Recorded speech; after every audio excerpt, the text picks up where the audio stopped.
Hello friends, welcome to Pradeep's English grammar YouTube channel. ఈరోజు క్లాస్లో మనం noun clause, adjective clause, adverb clause అంటే మనం డిస్కస్ చేసుకుందాం. మన ప్రీవియస్ క్లాస్లో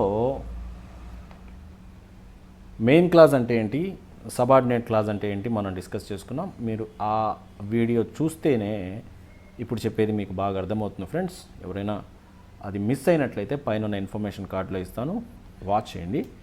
సో దాని తర్వాతనే ఇది చూడండి. ఓకే ఫ్రెండ్స్, సో మన ఛానల్ ఎవరైనా ఫస్ట్ టైం చూస్తున్నట్లయితే నచ్చితే లైక్ చేయండి, షేర్ చేయండి, సబ్స్క్రైబ్ చేసుకోండి. ఓకే ఫ్రెండ్స్, ఒకసారి క్లాజెస్లో ఉన్న టైప్స్ గురించి మనం బ్రీఫ్గా ఒకసారి రిమైండ్ చేసుకుంటే, క్లాజెస్ రెండు రకాలు, subordinate clause and main clause. Right friends, subordinate clause and main clause. Subordinate clause ante it cannot form a complete sentence. Main clause ante it can form. Okay na? So ఈ subordinate clause లో మరలా ఇక్కడ 3 types మనం చూస్తున్నాం. ఒకటి noun clause, రెండవది adjective clause, మూడవది adverb clause. ఓకేనా? మనం ఆల్రెడీ ఫ్రేజెస్ గురించి నేర్చుకున్నాం. ఫ్రేజ్కి క్లాజ్కి ఉన్నటువంటి మెయిన్ డిఫరెన్స్ ఏంటంటే, ఫ్రేజ్ అంటే గ్రూప్ ఆఫ్ రిలేటెడ్ వర్డ్స్, అందులో ఫైనైట్ వర్బ్ ఉండదు, సబ్జెక్ట్ కూడా ఉండదు. బట్ క్లాజ్ అనేసరికి ఇందులో ఏముంటుంది అని అంటే, క్లాజ్లో ఫైనైట్ వర్బ్ ఉంటుంది, సబ్జెక్ట్ కూడా ఉంటుంది. అర్థమవుతుంది కదా ఫ్రెండ్స్? ఇప్పుడు మరి మనం నౌన్ క్లాజ్ అంటే, యాడ్జెక్టివ్ క్లాజ్ అంటే, యాడ్వర్బ్ క్లాజ్ అంటే ఏంటో బ్రీఫ్గా డిస్కస్ చేసుకుందాం. మొదటగా నౌన్ క్లాజ్ అంటే ఏంటో చూద్దాం. A noun clause is a dependent clause that acts as a noun. Noun లాగా పనిచేసేటటువంటి ఒక డిపెండెంట్ క్లాజ్ అంటే సబార్డినేట్ క్లాజ్ అని.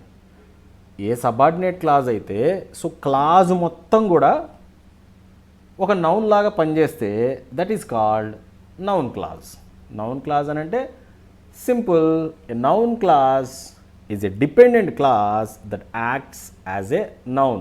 నౌన్ లాగా పనిచేసేటటువంటి డిపెండెంట్ క్లాజ్ లేదా సబార్డినేట్ క్లాజ్ని నౌన్ క్లాజ్ అని అంటారు.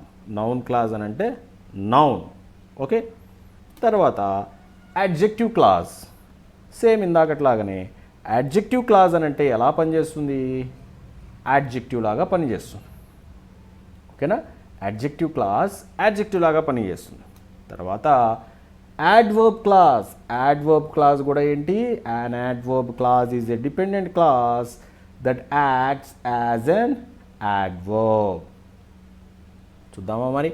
సో ఇప్పుడు క్లాజ్ అంటే ఏమేమి ఉండాలి చెప్పండి. మనం చూస్తే సబ్జెక్ట్ ఉండాలి, ఫైనైట్ వర్బ్, అవును కదా?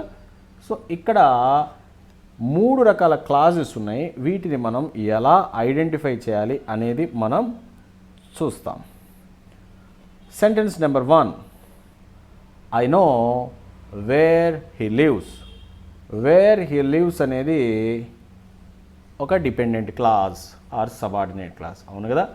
వేర్ హీ లివ్స్ అని అంటే అది ఒక కంప్లీట్ సెంటెన్స్ని, అది దాంతో మనం ఏం చేయలేం, ఫామ్ చేయలేం. వేర్ హీ లివ్స్ అంటే దానికి ఒక సమాధానం కావాలి. సో కాబట్టి వేర్ హీ లివ్స్, ఈ మూడిట్లో కూడా నేను ఒకే ఎగ్జాంపుల్ని తీసుకున్నాను. Where he lives, where he lives, and adverb క్లాజ్లో కూడా వేర్ హీ లివ్స్ అనే తీసుకున్నాను. అయితే noun clause, adjective clause, adverb clause ఒకటే క్లాజు, అది ఏం చేస్తుంది, ఈ సెంటెన్స్లో నౌన్ క్లాజ్గా పనిచేస్తే ఇక్కడ యాడ్జెక్టివ్ క్లాజ్గా పనిచేస్తుంది, ఇక్కడ యాడ్వర్బ్ క్లాజ్గా పనిచేస్తుంది. మరి ఎలాగా అనేది మనం చిన్న చిన్న టెక్నిక్స్ సహాయంతో నేర్చుకుందాం.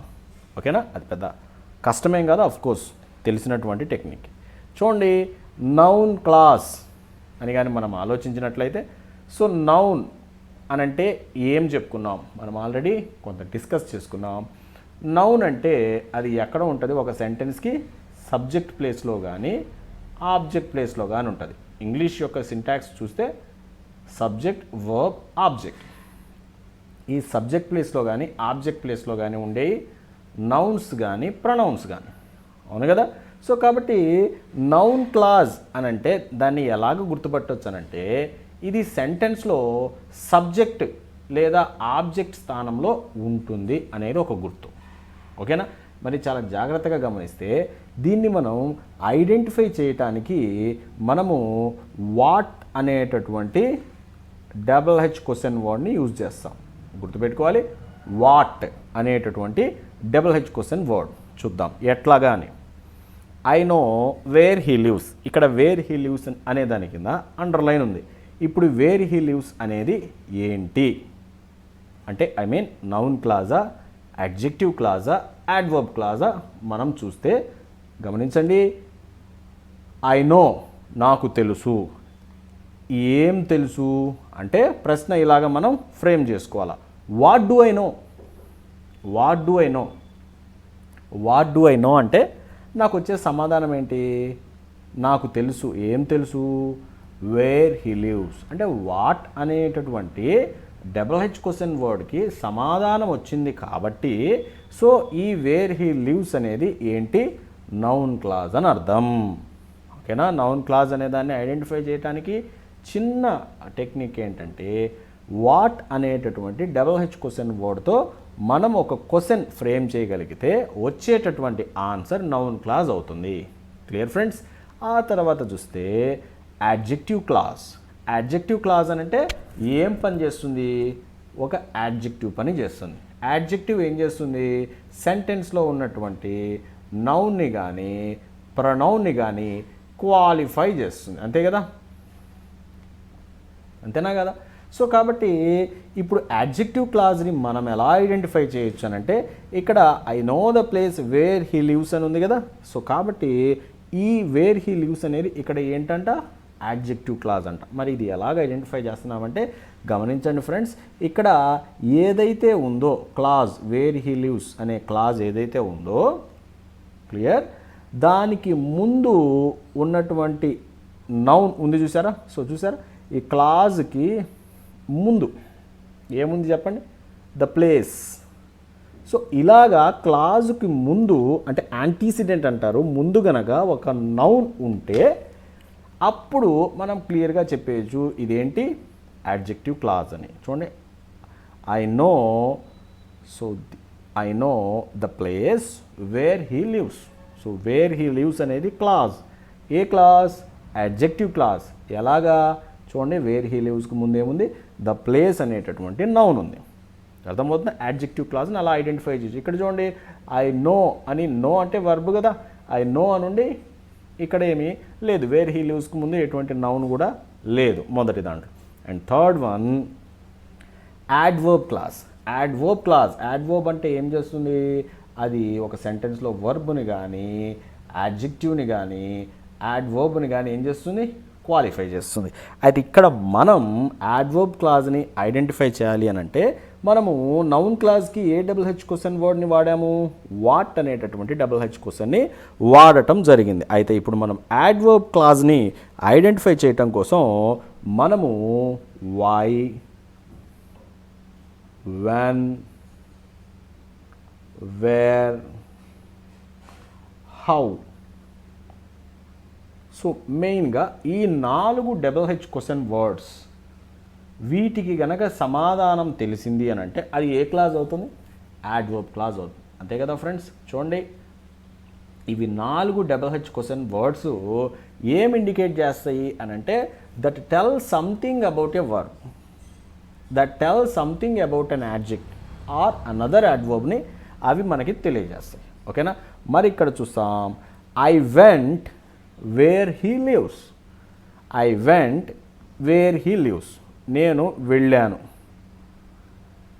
ఎక్కడికి వెళ్ళాను, అతను నివసిస్తున్నటువంటి ప్లేస్కి. అంటే క్వశ్చన్ ఫ్రేమింగ్ ఎలా ఉంటుంది చెప్పండి, వేర్తో వాడతాం కదా, where did I go.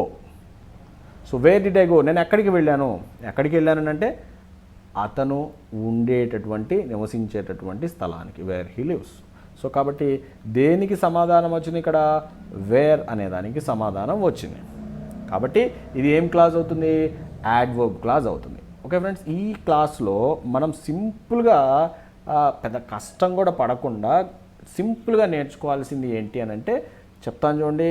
Noun clause అని అంటే గుర్తుపెట్టుకోవాల్సింది ఏమనంటే నౌన్ క్లాస్కి ఇక్కడ వాట్ అనేటటువంటి హెచ్ క్వశ్చన్ వర్డ్కి ఆన్సర్ కనుక వస్తే that is noun clause. Adjective clause అని అంటే ఏదైతే క్లాజ్ ఉందో దానికి ముందున ఒక నౌన్ గనక ఉంది అనుకోండి, నౌన్ ఆర్ ప్రొనౌన్ ఉంది అనుకోండి, సో అప్పుడు అది ఏం క్లాజ్ అవుతుంది, యాడ్జెక్టివ్ క్లాజ్ అవుతుంది. మరి యాడ్వర్బ్ క్లాజ్ ఎలాగా దాన్ని మనం ఐడెంటిఫై చేయొచ్చనంటే వాట్ అనే క్వశ్చన్ కాకుండా ఏమేం questions, where, why, when, how, ఈ హెచ్ క్వశ్చన్స్కి కనుక సమాధానం కానీ తెలిసినట్లయితే దాన్ని ఏమంటారు, యాడ్వర్బ్ క్లాజ్ అని అంటారు.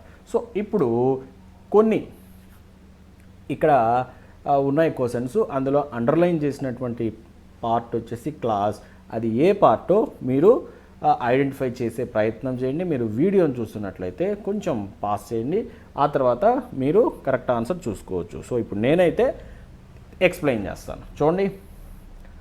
If it rains we shall stay at home. చూద్దాం, ఇప్పుడు ఇది క్లాస్ కదా, సో ఇప్పుడు దీంట్లో నుంచి మనం ఒక ప్రశ్న, ఒక క్వశ్చన్ని ఫ్రేమ్ చేయాలి. We shall stay at home, మేము ఇంట్లో ఉంటాము ఎప్పుడు, వర్షం పడ్డప్పుడు. సో కాబట్టి వెన్ అనే క్వశ్చన్కి ఆన్సర్ వచ్చింది కాబట్టి ఇఫ్ ఇట్ రెయిన్స్ అనేది ఏం clause, adverb clause. Clear friends? I know the place where he was born. So where he was born అనేది ఏంటి, క్లాస్.